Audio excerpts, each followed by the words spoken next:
কাউকে তো দেখছি না। বাড়িতে কে আছেন? শুনছেন? বলি, কে কাকে ডাকছে?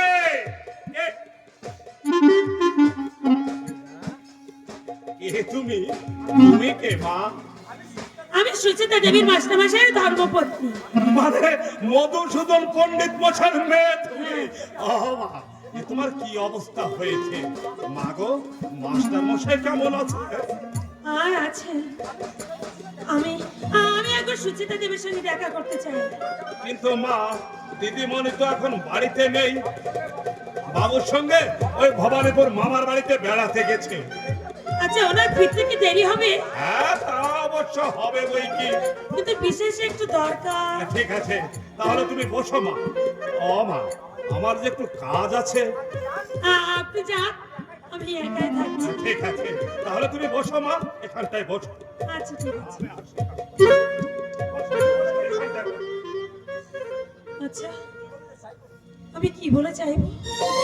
যদি আমাকে বিমুখ করে ফিরিয়ে দেয়, তাহলে কেমন করে আমি ওকে বাঁচাবো? ওকে সারিয়ে তুলতে না পারলে, ও ভগবান, আমার পরমায় নিয়ে আমার স্বামীর প্রাণ তুমি ভিক্ষা করো। ভীষণ সন্ন্যাল যত চেষ্টা করো কিছুতে পারবে। এ কি তুমি মানে আপনি কে? মানে সুচিতা দেবীকে যিনি প্রাইভেট পড়াতে, আমি তার ধর্মপত্নী। ও কৌশিক বাবুর স্ত্রী আপনি? নমস্কার। নমস্কার। নমস্কার। বাইরে কেন, বাড়ির ভিতরে না চলুন। না, এখানে আমি ঠিক আছি। শুনছিলাম কৌশিক বাবুর খুব অসুখ, কেমন তিনি এখন? ভালো নেই, আজ কদিন যাবৎ খুব বাড়াবাড়ি। তাই চিকিৎসার জন্য আমি সাহায্য চাইতে সুচিতা দেবীর কাছে এসেছি। বহুবার উনি আমাদের সাহায্য করতে চেয়েছেন, কিন্তু আমার স্বামী হাত পেতে নেননি। কিন্তু আজ আমি আমার স্বামীকে লুকিয়ে আমি আপনার কাছে এসেছি। দুর্দিনে সংকেতে বিপদ ডেকে আনে।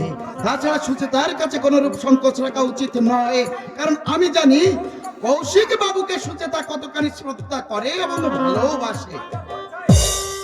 আপনার পরিচয়? আমি সুচিতার অতি আপনজন, আর সেই হিসাবে কৌশিক বাবুর এই দুঃসময়ে আমার দায়িত্ব এবং কর্তব্য আছে। আপনি মহান, একটু দৌড়া দিয়ে যদি আপনাদের মতো দুই একজন এগিয়ে আসতো, তাহলে একটা অমূল্য জীবন এমনি করে অকালে শেষ হয়ে যেত না। সুচিতার ফিরতে হয়তো অনেক দেরি হবে। আপাতত আমি কিছু আপনাকে টাকা দিচ্ছি, তাই দিয়ে আপনি কৌশিক বাবুর চিকিৎসা শুরু করবেন। সুচিতা ফিরলে আমি তাকে সবকিছু বুঝিয়ে বলবো। কে বলে যে আপনাকে ধন্যবাদ জানাবো? আর ধন্যবাদের কি আছে, মানুষ হিসেবে এটা তোমার দায়িত্ব এবং কর্তব্য। তাছাড়া টাকার অভাবে কৌশিক বাবু বিনা চিকিৎসায় মারা যাবেন না, না, তা হতে পারে না। আসুন আমার সঙ্গে।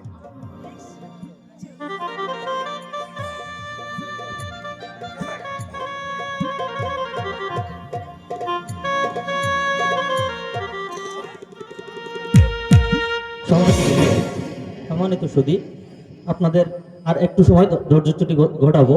তো এই ধৈর্যচ্যুতি ঘটানোর কারণটা হচ্ছে যে মশিয়াডাঙ্গা তরুণ নাট্য সংস্থার যে ছোট্ট শিশু শিল্পী মাস্টার অনির্বাণ মণ্ডল, তো এই যে গরিব কেন মরে বইয়ের যাত্রাপালার যে শিশুর অভিনয় যে করেছে, সেই অভিনয় সন্তুষ্ট হয়ে দক্ষিণ আমিরপুর সার্বজনীন শ্রী শ্রী কালী মন্দির পূজা কমিটির পক্ষ থেকে তাকে 200 টাকা পুরস্কার দিয়েছেন।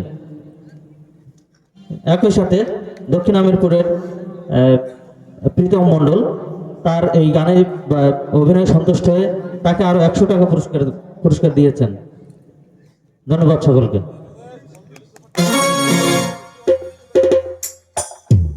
একই সাথে আমি আমাদের সকলের যারা দর্শক শ্রোতা মণ্ডলী এবং শ্রী শ্রী কালী মায়ের যারা উপসী রয়েছেন, তাদের মধ্যে যারা অঞ্জলি দিতে ইচ্ছুক এবং অঞ্জলি দিবেন, তাদেরকে আস্তে আস্তে মন্দিরের দিকে যাওয়ার জন্য বিনীতভাবে অনুরোধ করছি।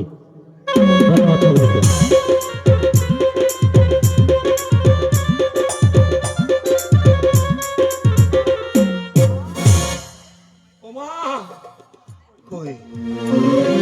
কেউ নেই, তবে কে ডাকলে? আমি স্পষ্ট শুনলাম আমার মা আমাকে কৌশিক কৌশিক বলে ডাকছে। মা, মা গো, দাদা।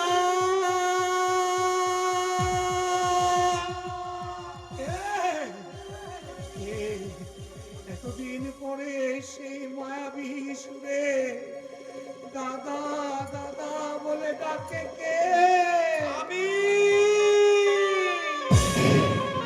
আমি কুন্ডা।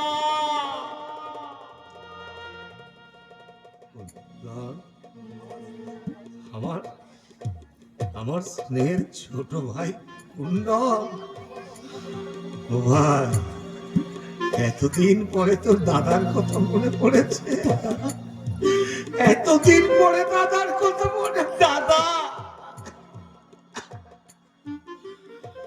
হয় না ভাই, এই এই বুকটাতে একবার আয় না রে ভাই। দাদা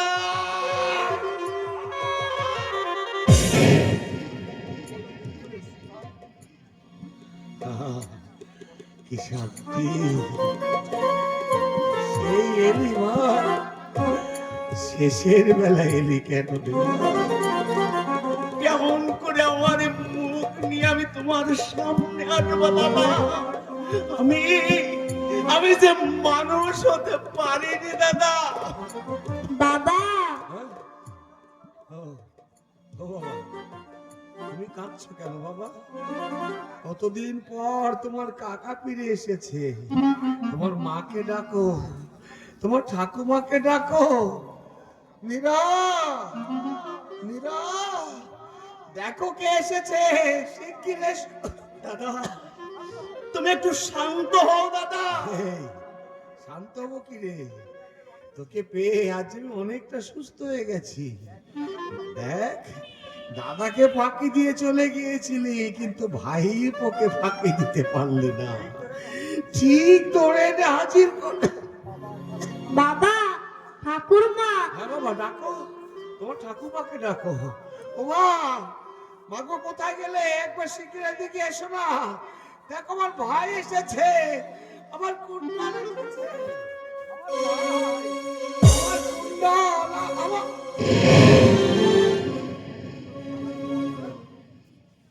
কি কুণ্ডল, তোর জামায় এত রক্ত কেন রে?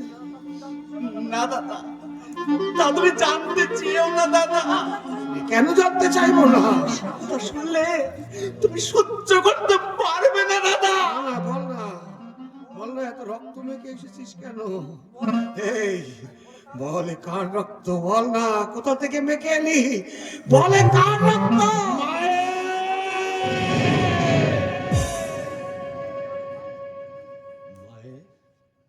এই, এই কুণ্ডল, কি হয়েছে?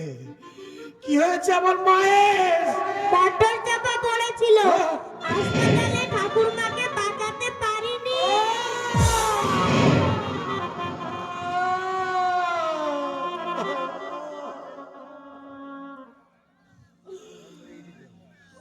মারে,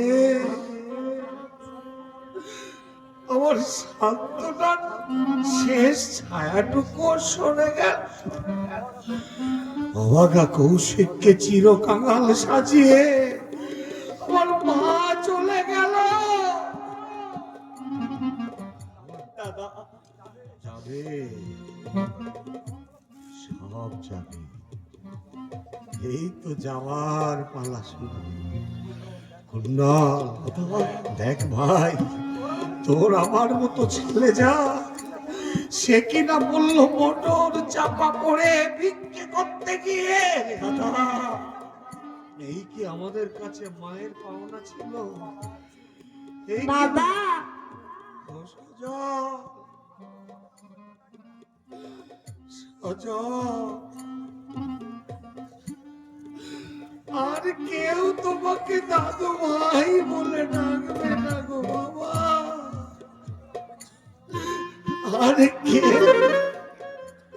আরে কেউ তোমাকে রূপকথার গল্প বলে ঘুম পাড়াবে না।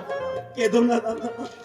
এই তো আমাদের জীবন, স্বাভাবিক সুযোগ পায় না বলে আমাদের শিক্ষা সাধনা সব রুক্ষ কঠিন ফুটপাতে মাথা ঘুরে মরে।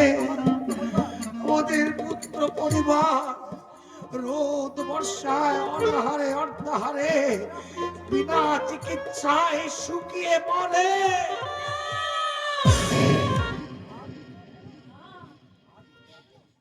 আর তুমি মরবে না। দেখো না আমি কত টাকা এনেছি। এইবার দেখো, এইবার আমি দেখবো জম তোমাকে কেমন করে আমার কাছ থেকে কেড়ে নিয়ে যায়। জানো মা, ঠাকুরমা মটর চাপা পড়ে মারা গেছে।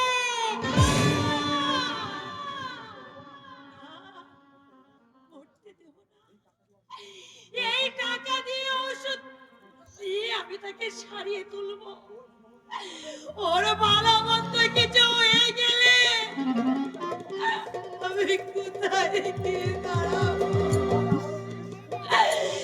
আমার না বলা দুধের ছেলেরই বাকি হবে বলো। বৌদি, তুমি অমন করে কথা বলছো কেন বৌদি?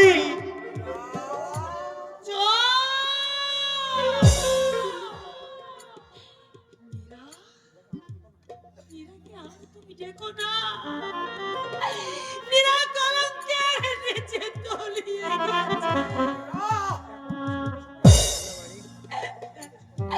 আমার স্বামীকে এইসব কথা বলো না, তাহলে তাহলে আমার স্বামী বড় আঘাত পাবে। লীলা, তুমি কি হয়ে গেলে?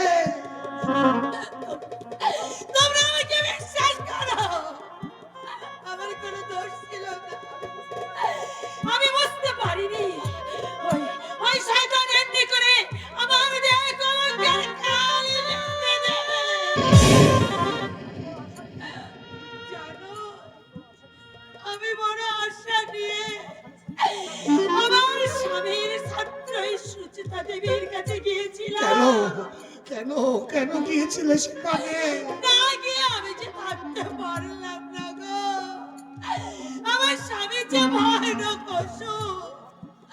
তোমরা জানো ও ভাগ্যে আমি এমন স্বামী পেয়েছি। তোমরা জানো আমার স্বামী কত বড় লেখক। তার লেখা যে সারা বাংলায় মানুষের মনে একে নতুন রেখাপাত করেছে। আমি তোমার স্বামী, আমাকে তুমি চিনতে পারছো না? শুনেছি তুমি তুমি সেই শয়তান প্রদোষ চৌধুরী। আমি তোমার দুটি পায়ে পড়ি।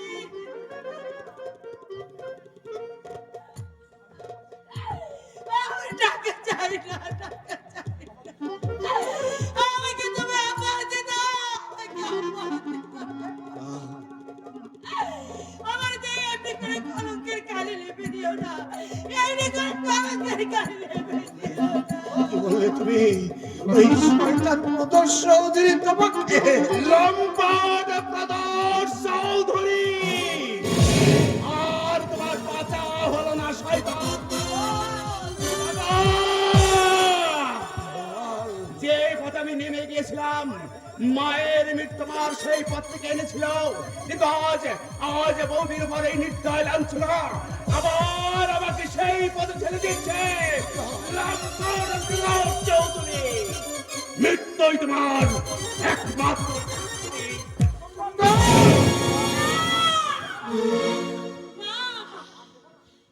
তুমি দেখো না, আমার স্বামীর জন্য ডাক্তার আনতে যাচ্ছে, কিন্তু কিন্তু বিনা টাকায় তো ডাক্তার আসবে না। এই টাকাগুলো নিয়ে আমিও যাই। ডাক্তার বাবু, আমি আসছি, আমার স্বামীকে সারিয়ে তুলতে হবে, আমার স্বামীকে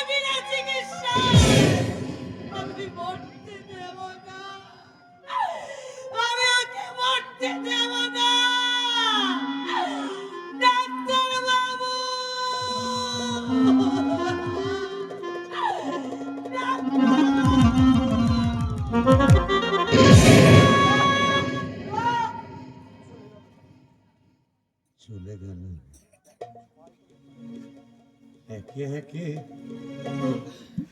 সবাই তোমরা চলে গেলে, মা কোথায় চলে গেল বাবা? চিরদিনের জন্য অন্ধকারে হারিয়ে গেল রে মানি।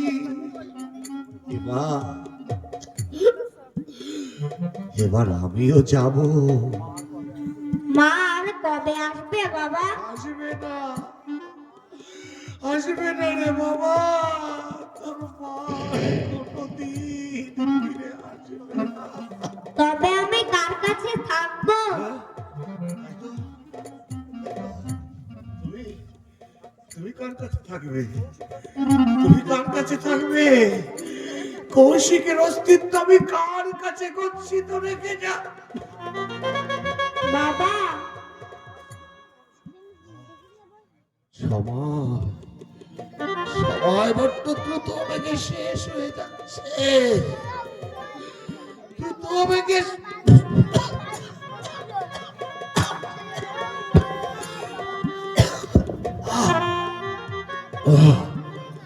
ওগো মৃত্যু,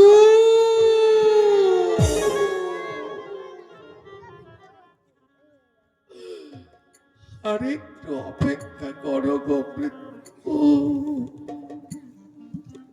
আরেকটু সময় আমাকে দাও। আমার এই ছেলেটাকে একটা নিরাপদ আশ্রয়ে রেখে যেতে না পারলে আমি যে তোমার কাছে গিয়েও শান্তি পাবো না গো মৃত্যু। একটু একটু সময় আমাকে। বাবারে, আমার আমার নিয়ে চল না বাবা, আমার আমার হাত ধরে একটু নিয়ে চল না বাবা।